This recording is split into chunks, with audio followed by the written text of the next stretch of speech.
అందరికీ నమస్కారం అండి. నేను మీ కామేష్ పోరంకి. ఈరోజు నేను చెప్తున్నది, మనిషి చెప్పేది ఒకటి, చేసేది ఇంకొకటి.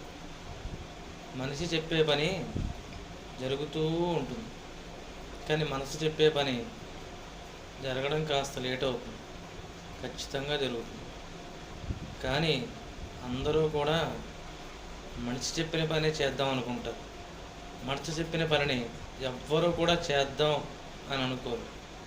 కానీ ఒక్కసారి వాళ్ళు చెప్పింది వీళ్ళు చెప్పింది మానేసి మన మనసు మనకేం చెప్తుంది అనే దాన్ని ఆలోచించి అడుగు వేయగలిగితే ప్రతి మనిషి కూడా 10 మందికి సమాధానం చెప్పేవాడు అయి ఉంటాడు. ఇది నేను తెలుసుకున్న